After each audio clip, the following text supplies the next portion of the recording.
RV sales are dropping in 2026, and the industry is trying to convince you and everybody else that everything's hunky-dory, that it's all rainbows and unicorns. And I'm here to tell you it's not. There's some stuff going on behind the scenes that they're not letting anybody know about, and we're going to try and dig in and get to the bottom of this. If you're thinking about buying an RV in 2026, you might want to watch this video because I'm going to give you some tips.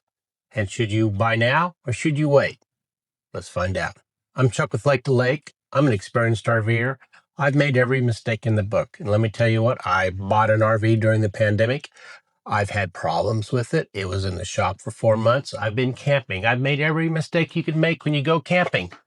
So I'm here to keep you from making the same mistakes I made, hopefully save you a little money, save you a little bit of money, and give you a stress-free camping environment that you totally enjoy with you and your family, and of course, your spouse. Let's get started with the nuts and bolts. Sales are down, and sales are way down. Sales are down over 24%. Again, sales are down over 24% for the month of February. What does that tell you? That tells you that something's got to happen. And I don't have a crystal ball here, but I'm telling you, something's got to give. Sales are down over 24%. Now let's put this in perspective. If your income was down 24%, would you be in a panic? Would you be in a crisis? I would be. And I think the RV industry is too. They're just trying to look the other way. And they're not broadcasting it, they're not advertising it, and they're not hitting the panic mode. But behind the scenes, there's a lot going on. And that brings another thing. Why does the industry keep talking about growing? Why are we making and shipping more units? It makes no sense to me at all. But that's just the way they've been. That's the way they've always been. And that's the way they solve their problems. How do you solve your problems? We're not selling enough. Let's make more. You know, I mean, if I was down 24% in my income, I wouldn't be spending more money. But, hey, let's move on. RV shipments. RV shipments are down. They're down over 12% year to year.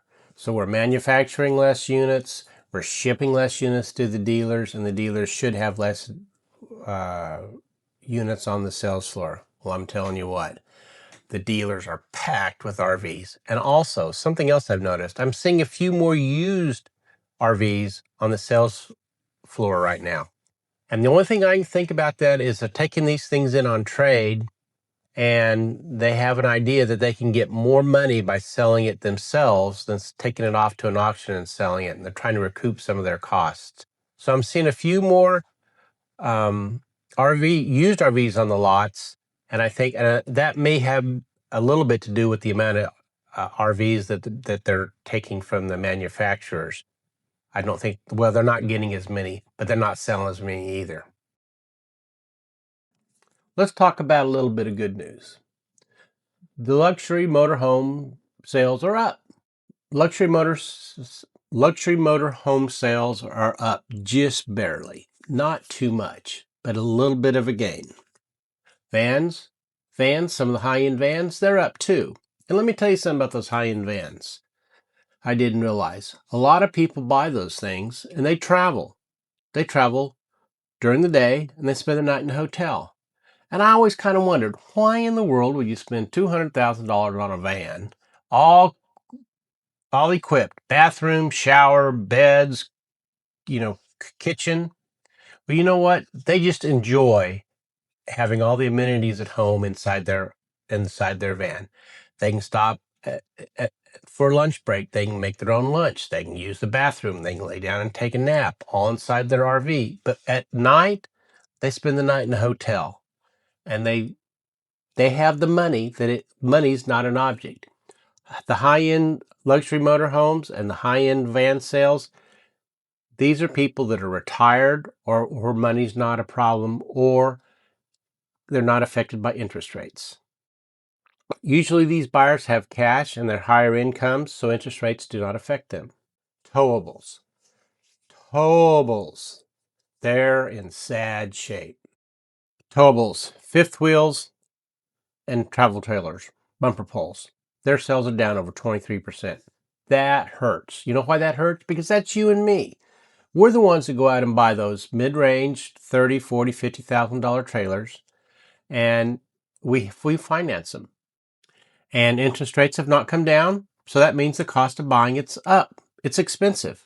And they keep raising the price of trailers. They raise the price of interest rates. And granted, some of this is tariffs. Some of them, the dealers don't have any input in. But still, the net cost to me and you on a monthly payment is higher, and it hurts.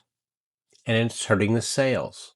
So what's causing the slowdown? Well, I've kind of found 4 spots that I think is causing the industry to stumble, slow down, misfire, whatever you want to call it. Number 1, interest rates. Interest rates are too high. The administration's been talking about trying to cut interest rates. Hasn't happened. Until interest rates are cut, I think we're going to see the 20, 30, 40, $50,000 RVs sales stall. I don't think they're gonna pick up until interest rates come down. Second thing, we're seeing rising prices of campsites. Now, here in the Kansas City area, we go to state parks. They have not gone up much. They have not gone up much in price, but the private campgrounds, the KOAs, um, the for-profit privately owned ones, they're going up. So if you can spend 30, 40 bucks on a state campsite, you can spend 70, 80 or 100, $150 or maybe even $200 on a luxurious like Jellystone campsite. You're treading up into that hotel price range. Well, let's face it. If you are the average person and you can say, I can go buy an RV, I can make a $400 a month payment and blah, blah, blah, or I can just go spend the night in a hotel for about the same price I can rent a campsite for, something's got to give. And I think the higher campsite prices are, people are looking in it and they're saying, hey, this might not be worth it. RV quality. We're not going to hide behind any signs here. Quality's not good. The industry has a problem and they're working on it. They have not fixed it. The quality's not where it should be. And I think that it's affecting buyers. You get higher interest rates, you get a higher price campgrounds, and you get quality issues. Who wants to buy a $45,000 trailer and have it sit in the shop for 3 or 4 weeks or 3 or 4 months? You still got to make the payment. They need to get this quality fixed, and then the sooner the better.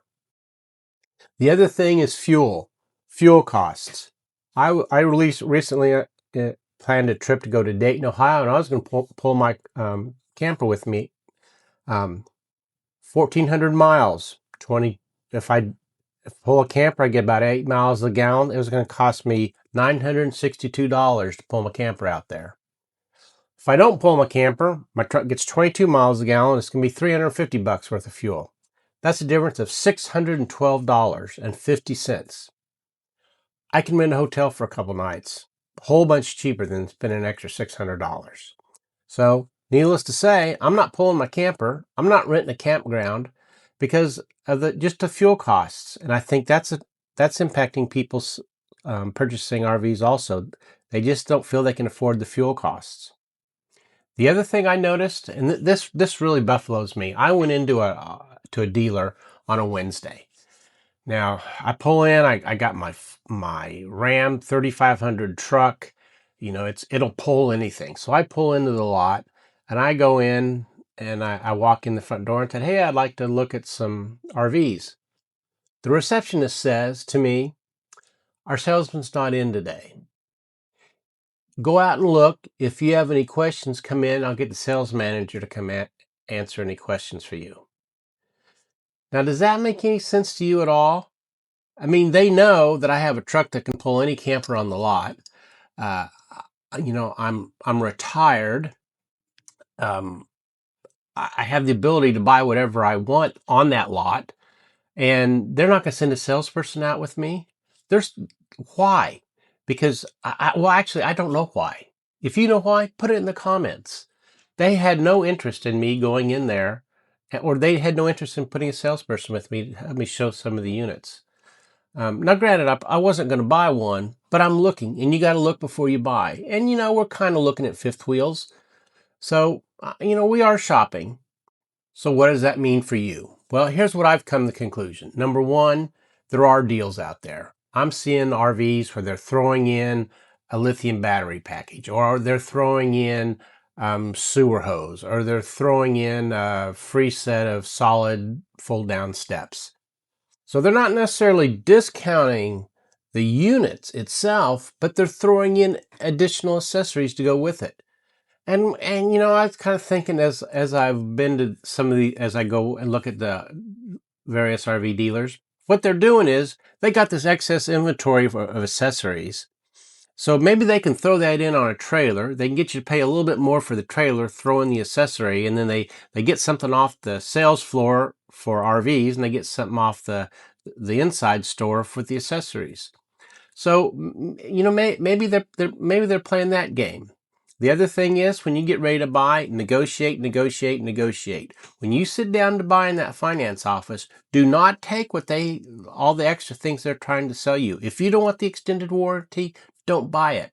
If you don't want that ceramic coated package on the outside that's supposed to protect it and last longer, don't buy it. You hold your horses. You make them deal with you. Don't deal to them. They want to sell that $45,000 RV. They're going to make a deal. And you don't have to buy that other stuff, but you got to negotiate and you got to hold your own. So if you got to finance it, remember, financing is going to be expensive. Interest rates haven't dropped, and you know that, and they know that. So that's how you tell them, if I'm paying this higher interest rate, I don't want all the extra stuff you want to sell me. So here's my take on it. The RV industry is not crashing. They're not having fire sales yet. They're not going out of business yet, but there is definitely a problem. And they don't know how to fix it. Well, I'm telling you, you can take advantage of this. If you want to buy a new RV, brand new, off the sales floor, you can get a good deal, but you got to negotiate and you got to hold your own. They're going to make a deal because they know if you're buying and you're qualified to buy, they don't want you walking out the door because they know you're going to go buy one somewhere else. So anyway, if you're thinking about buying an RV, put it down in the comments. If this video helped you out, give me a thumbs up. If you want to see more like this, please subscribe. So until we meet around the campfire, y'all take care now. Bye-bye.